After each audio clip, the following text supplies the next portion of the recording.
do senador Paulo Paim. Em nome dele, a gente cumprimenta aqui todos os companheiros e companheiras aqui da mesa, né? Em primeiro lugar, a gente registrar a nossa satisfação e parabenizar, como sempre, o senador Paulo Paim, né, pela sua sensibilidade, né, em estar trazendo para essa casa, para o Senado Federal, debates de importância tão relevante, né, e de complexidade também, né, para toda a população brasileira, né, tal. E nós aqui, em nome da Central Única dos Trabalhadores, a gente queria começar aqui a nossa contribuição nesse debate, né, não falando de plano de saúde privado, mas falando de saúde pública, né? Porque, inclusive, do nosso ponto de vista, os problemas que a população brasileira hoje sofre, né, com o atendimento à saúde não diz respeito só a uma culpa dos planos de saúde privado, né, mas principalmente por algumas constatações que, infelizmente, ainda nós temos de registrar nesse tipo de debate, né? Primeiro, de que o próprio Sistema Único de Saúde, que nós consideramos, do ponto de vista social, uma das maiores conquistas da sociedade brasileira, na Constituição de 88, ele até hoje está devendo à sociedade brasileira o compromisso do atendimento integral à saúde do trabalhador. Esse compromisso não foi atendido pelo SUS até hoje. Há esse vazio. O Estado está devendo também, né, através da política do SUS, o próprio princípio da universalidade e equidade do atendimento dos trabalhadores e cidadãos brasileiros, né, tal. Isso tem levado a consolidar algumas visões ideológicas, né, inclusive que essa carência, essa omissão do Estado, ela serve de estímulo ao mercado de saúde, né? Inclusive, né, do nosso ponto de vista, de forma totalmente equivocada, como o salvador do SUS, né, que o estímulo ao mercado de saúde pode levar à salvação do SUS. Quando nós sabemos de que, inclusive, o acesso ao mercado de saúde, ao plano de saúde privado, atinge, inclusive, um percentual mínimo da população economicamente ativa. Porque, na realidade prática da vida, o que a gente vê no dia a dia, e eu particularmente sou um trabalhador de uma das categorias privilegiadas desse país, eu sou servidor público federal, então a gente tem, apesar de alguns sindicalistas não poderem me ouvir nesse momento, né, mas a gente tem um nível de renda em relação à maioria da população brasileira, eu diria diferenciada para melhor, né? E grande parte, né, de a gente no dia a dia, de companheiros e companheiras que hoje não tem mais como ter acesso à saúde suplementar, por uma questão de limitação mesmo financeira, né, tal. Principalmente, né, nas políticas que vêm sendo desenvolvidas, que hoje, eu mesmo, particularmente, eu tive de tirar o meu pai e minha mãe do meu plano de saúde, que eu não tinha mais condições de pagar. E uma irmã minha que ganha melhor do que eu, ela teve de botar lá eles como dependentes, porque eles sempre foram meus dependentes pelas condições econômicas deles, e eu tive de tirar porque eu não tive como mantê-los mais como dependentes, porque minha renda não tinha como mais bancar eles como dependentes do meu plano de saúde privado. Isso, como eu digo, no universo que eu conheço mais, de servidor público, que tem uma renda diferenciada da maioria dos trabalhadores brasileiros, onde a gente vê no dia a dia muitas pessoas, né, fazendo a opção. Ou eu pago o plano de saúde privado, ou eu vou ter problema para sobreviver, para alimentação, para a educação dos filhos e etc. E, evidentemente, né, de que isso leva a algumas reflexões, né, que passa pelo debate, né, do cumprimento dos compromissos, né, que foram, né, sinalizados e assumidos, né, na discussão da criação do Sistema Único de Saúde, porque, inclusive, né, aqui de forma, eu diria, até maniqueísta, eu diria que isso diminuiria a demanda do mercado de saúde, né, e talvez a gente tivesse menos problema. Porque, simploriamente, eu sempre digo o seguinte, de que o problema hoje é que a demanda está muito grande, inclusive levando a uma ambiguidade das próprias entidades sindicais de trabalhadores. Eu não conheço um dirigente sindical do Brasil, de nenhuma central, de todas as centrais, eu não conheço nenhum, né, que não tenha como uma das bandeiras principais do ponto de vista de eixo de luta a defesa do Sistema Único de Saúde, e da universalidade do atendimento de saúde. Eu não conheço nenhum dirigente, né, tal. Mas o que a gente vê no dia a dia, inclusive eu assumo aqui a culpa, é a gente negociando com os nossos empregadores para que a nossa base tenha o atendimento da saúde suplementar. Que eu considero isso uma ambiguidade e até uma contradição nossa enquanto dirigentes sindicais. Né? Inclusive eu, no meu setor, sempre digo que nós queremos mesmo o quê? Nós queremos o Sistema Único de Saúde ou queremos a saúde suplementar ou nós queremos a saúde suplementar só para os outros? Né? Nós queremos o Sistema Único de Saúde só para os outros. Para nós queremos a saúde suplementar.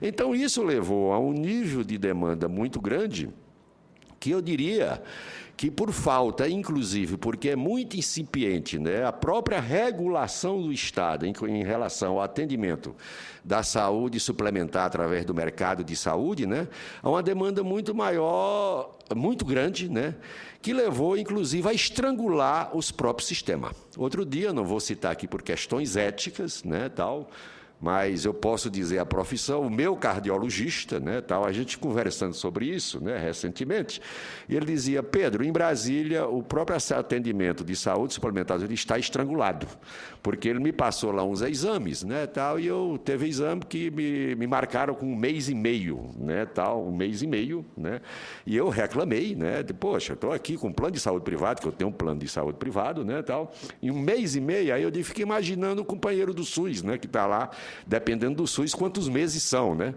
E o que a gente vê na realidade, em muitos casos, né, é de que a marcação do exame pelo SUS, ele acontece com 6 meses, 7 meses, 8 meses, e as pessoas morrem antes, né, de realizar o próprio exame. Infelizmente, essa é uma realidade objetiva que nós vivemos hoje no debate sobre atendimento de saúde no Brasil. Então, num primeiro momento, o que deve se aprofundar no debate, senador Paulo Paim, com certeza, inclusive com a participação dessa casa, é de chamar aqui a ANS e outras instituições tal, para se discutir uma forma de regulamentação de que se prevaleçam os valores humanos e não o lucro. Foi dado um destaque muito grande, inclusive o senador Paulo Paim falou aqui, sobre a questão do Duvanier, né, o secretário de Recursos Humanos do Ministério do Planejamento, tal e tal. Inclusive, eu, no dia seguinte, eu escrevi uma matéria que está na página da minha confederação de base, que é a CONDICEF, Confederação dos Trabalhadores do Serviço Público Federal, onde eu afirmava o seguinte, e vou reproduzir aqui o que eu quis dizer naquele momento, né, tal, de que essa visibilidade, né, que foi dada, né, à morte do Duvanier, que foi um caso claro, né, que reflete, inclusive, nos leva a reflexões profundas sobre a política de atendimento à saúde nesse país. Tal, porque, inclusive, a gente, além da relação institucional, eu, particularmente, tinha uma amizade pessoal com ele, né, e com a companheira dele, a Cássia, né, e no outro dia, conversando, o seguinte, foi isso mesmo, ele saiu infartado, né, pegou o carro dele, porque ele morava ali perto, ele morava na 304, e já infartado, chegou no Santa Lúcia, e ele dizendo que estava infartado. Aí disse, bem, não atendo no GEAP, você tem que dar o cheque. E quem sai numa situação dessa não leva o cheque, né, tal. E ele disse, não, minha mulher pega um táxi, a mulher dele não dirige, pega um táxi, vai buscar o cheque, não atende. Aí ele foi ao lado, no Santa Luzia ali. A mesma coisa. Foi no Santa Lúcia e no Santa Luzia, nos dois a mesma coisa. Não, eu quero atendimento particular, né, tal, eu pago. Não, mas tem que dar o cheque. Bem, não deu o cheque, aí ele foi lá para o Hospital Planalto, onde, na hora que estava preenchendo lá o caiu e morreu, né, tal. Bem, ninguém pode afirmar tecnicamente, a gente não é médico, talvez, mas a gente sabe como leigo mesmo, né, de que numa situação de infarto, né, o atendimento, quanto mais rápido possível, maior as possibilidades de salvar uma vida. Então, essa é a reflexão que a gente tem de colocar, né, de que em que valores vai se pautar e deve se pautar o atendimento de saúde no Brasil, né, tal, no valor à vida ou valor ao lucro, né, porque mesmo, né, sendo um mercado de saúde privado, mas trata-se de uma situação social que é do atendimento à saúde, e não atendimento à saúde que não é de saúde, é atendimento à doença, porque, inclusive, o debate que tem que ser levado é que inclusive, o atendimento pela saúde suplementar deve cobrir só o atendimento à doença. Nós temos a posição, e isso é a posição da própria central, de que deve ter um atendimento mais integral, entrar na área, inclusive, do acidente de trabalho, da doença do trabalho, né? E não ficar restrito só atendimento à doença de forma imediata, né? E aí eu colocava nessa matéria o seguinte, que a gente lamenta é de que parece até de que a situação que aconteceu com o secretário de Recursos Humanos é um fato isolado, e que, infelizmente, não é um fato isolado. Quantos brasileiros anônimos, né, que não têm esse tipo de visibilidade que tem o secretário de Recursos Humanos, passa essa mesma situação diariamente e que morre nas Ciunes.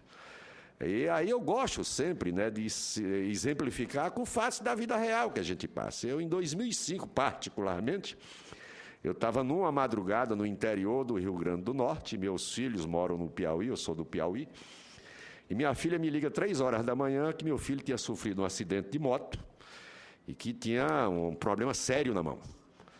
E ele tinha, na época, 2 planos de saúde, né? Porque eu sou separado da mãe dele, ele era dependente do plano de saúde da mãe dele, privado, e dependente do meu plano de saúde, 2 planos de saúde. E, coincidentemente, minha filha, na época, estava terminando o curso de medicina e já tinha uma noção técnica das coisas. E a avaliação dela é que, se não fizesse a cirurgia de imediato, era perigoso ter um problema de gangrena, né? De perder o braço ou a vida. E eu perguntei para ela qual era o problema de fazer a cirurgia de imediato. Disse, olha, pai, o problema é o seguinte, que pelos planos, a cirurgia só vai ser feita às 10 horas da manhã. E para fazer de imediato, tem que fazer particular, e a gente tem que dar um cheque aqui, né, de R$5.000, para poder fazer a cirurgia de imediato. Eu, particularmente, naquele momento, eu não tinha esse dinheiro, nem ela, mas eu disse, minha filha, dá os 5.000 que amanhã de manhã eu faço um empréstimo no banco e cubro, né, tal. Porque, já que a sua avaliação é que se deixar para 10 horas da manhã vai dar uma gangrena, né, vamos tentar resolver de imediato. E aí eu pergunto quantos brasileiros também anônimos, que têm uma situação inferior à minha, que não tinha condições de tomar esse tipo de iniciativa, né, o que é que poderia acontecer? Com 2 planos de saúde, né, ele simplesmente até chegar a falecer produto de um acidente, de um risco de uma sequela que estava colocada naquele momento. Então, senador e demais presentes, né, a gente queria colocar aqui de que sabemos, né, e não trabalhamos aqui com nenhuma utopia, de que nós somos contra, ou nenhum sectarismo, que nós somos contra a saúde suplementar. Não, nós não somos contra a saúde suplementar. Entendemos que, inclusive, né, no Estado que nós vivemos, que é um Estado capitalista, né, inclusive, né, do ponto de vista de que há ainda essas carências, esses vazios de políticas estatais na área de saúde, né, o atendimento à saúde suplementar é uma necessidade. Só que a gente precisa ter um nível de regulação por parte do Estado brasileiro, né, de que os valores humanos se sobreponham aos interesses do lucro. Eu acho que é essa reflexão que a gente queria deixar aqui no final da nossa intervenção para contribuir com esse debate. Muito obrigado.